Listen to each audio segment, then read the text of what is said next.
Os gregos morreram, Aristóteles morreu, e o pensamento grego foi pouco a pouco sendo substituído por um outro jeito de pensar a vida, o homem, o universo.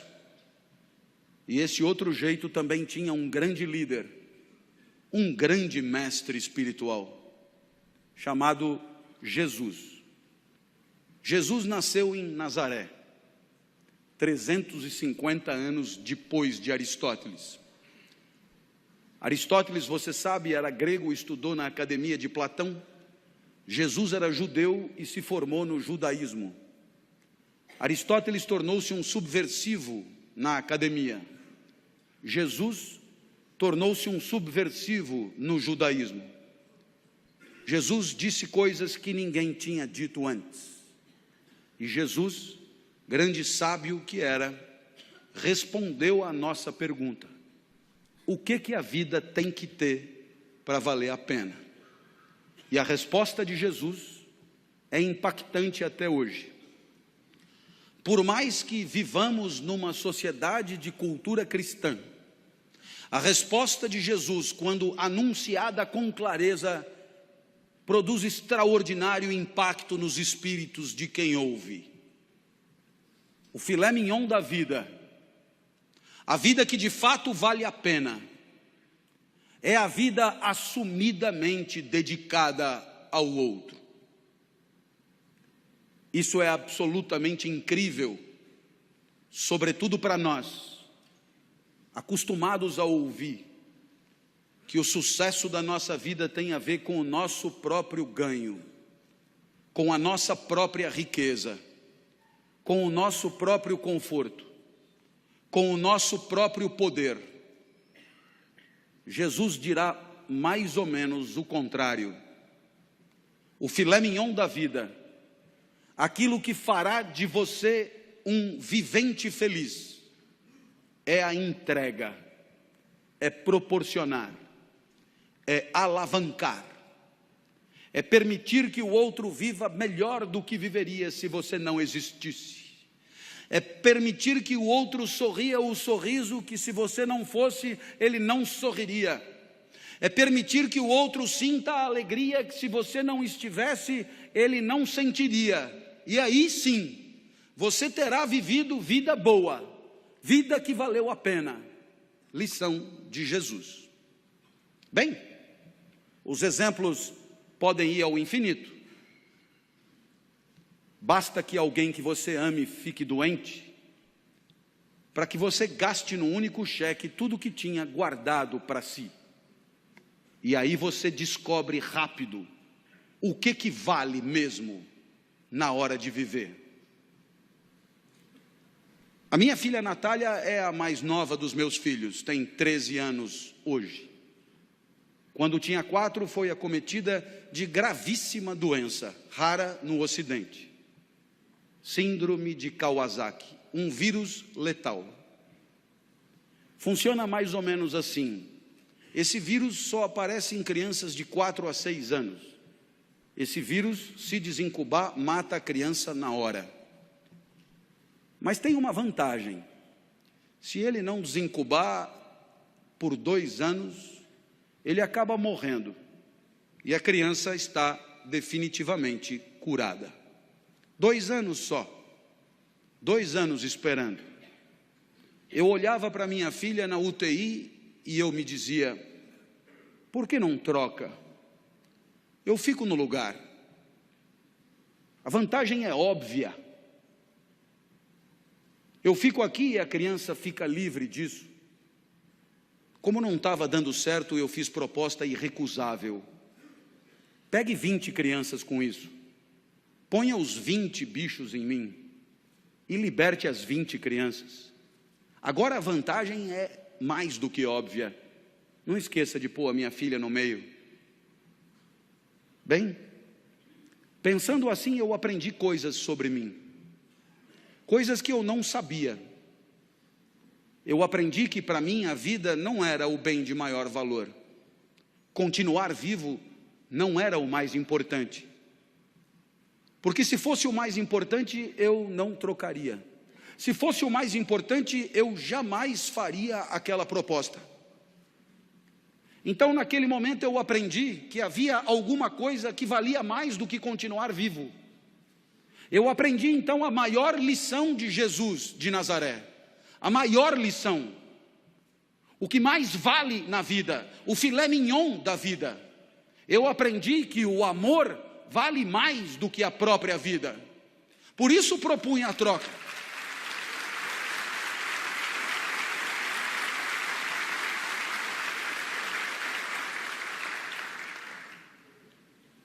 Mas é claro que por onde você andar, você encontrará o mesmo fenômeno. Pessoas desesperadas lutando para diminuir o sofrimento de quem sofre. Na Boate Kiss em Santa Maria, nos desmoronamentos em Petrópolis e Teresópolis, nos incêndios em São Paulo, pessoas completamente despreparadas se atiravam no perigo em nome da proteção da vida alheia. Você encontra isso por onde você andar. Para desdramatizar, minha filha completou 13 anos em maio, e ela virou para mim e falou: papai, ela está completamente curada, portanto, e ela falou: papai, eu queria comemorar meu aniversário em casa, queria mostrar minha casa para os meus amigos, você deixa? A minha filha sempre pede tudo para mim, porque de mim ela sabe que ela tira tudo que ela quer, depois ela só comunica à mãe. Eu já falei com o papai e ele já deixou. Vieram 39, subiram no mesmo elevador, invadiram o apartamento no mesmo segundo. E quando eu vi aquele enxame de criança entrando em casa, me lembrei de uma poetisa búlgara que dizia mais ou menos assim: criança pequena é como água, ocupa todos os espaços. Eu me tranquei no quarto, mas a poetisa tem razão, todos os espaços. Papai, queremos brincar aí também. Minha filha, para onde você quer que eu vá? Você não gosta tanto da padaria? Vai para a padaria e espera lá, leva o celular que eu te aviso.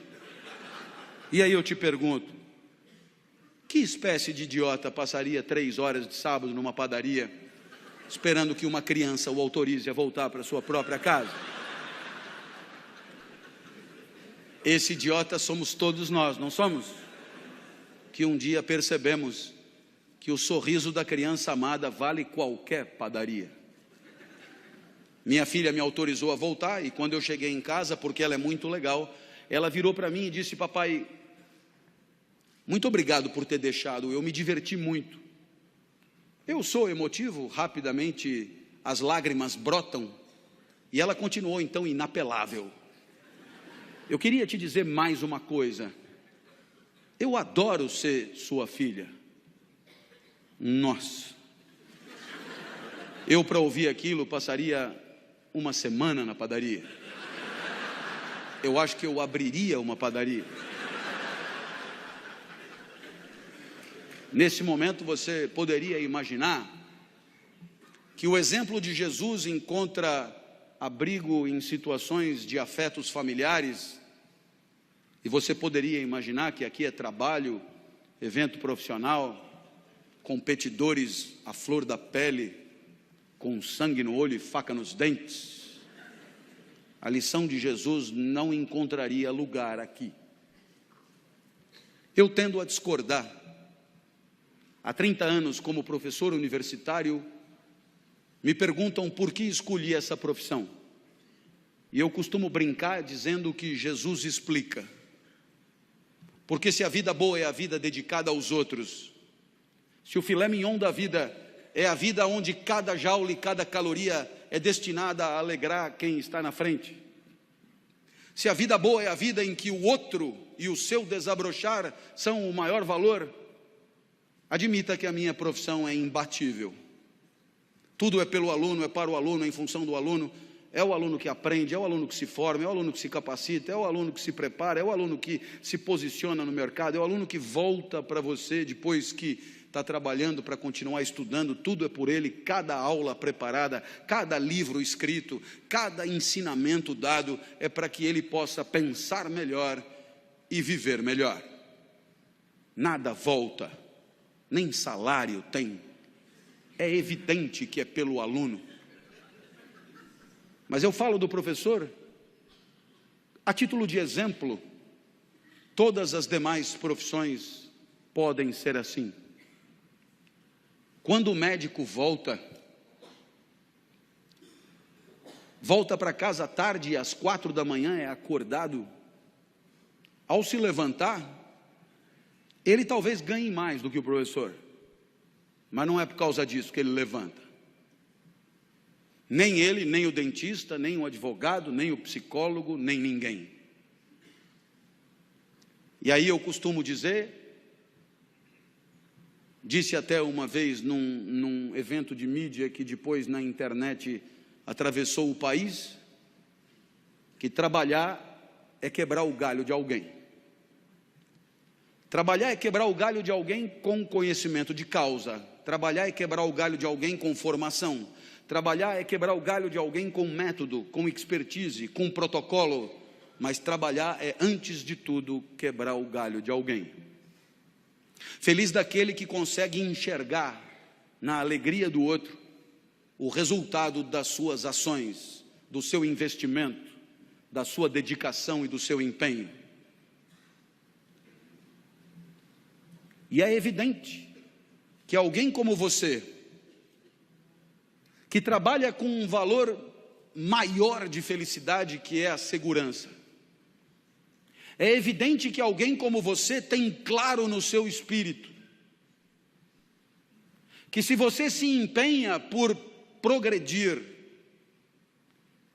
por ampliar seus negócios, por servir ao maior número de pessoas, muito antes do que pensar no próprio enriquecimento, muito antes de pensar no próprio acúmulo de recursos, muito antes de pensar na própria fatia de mercado, muito antes de pensar em si, você sabe o quão bem você faz às pessoas que bateram à sua porta.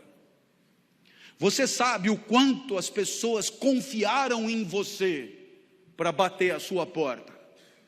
Você sabe o quanto as pessoas que não dominam o setor como você domina, confiaram em você para entregar a você a segurança daqueles que ela mais ama, seu maior tesouro, seu bem mais precioso. E você enxerga isso, entende a responsabilidade que é a sua, e sabe que a tua maior responsabilidade não está na simples ampliação dos teus negócios, mas está na proteção daqueles que acreditaram em você, na proteção daqueles que em situação de não defesa, de situação de insegurança, vieram bater a porta e confiaram nos serviços que oferecem. Portanto, você entende que só isso dará a você a dimensão do sentido do trabalho, o sorriso do outro, muitos outros, mas muitos outros, famílias inteiras, enorme quantidade de gente que sorri um pouco mais, por se sentir um pouco mais seguro. Aí está o sentido do seu trabalho. O resto é tabela, números, gráficos, de frieza impiedosa, e que pouco ou nada justificariam o seu empenho extra, a sua dedicação extra, porque é exatamente olhando no olho daqueles que confiam em você, que você se sente importante, e não contribuindo com números frios e porcentagens que nelas mesmas nada querem dizer. Essa é a lição de Jesus de Nazaré. Até porque você um dia vai perceber que não precisa jantar 5 vezes na mesma noite. Jante só 4. Vai fazer bem para você. E você terá gente feliz do lado, gente que não ia comer, te fazendo companhia. Uma homenagem a Jesus, segundo o sábio do nosso encontro.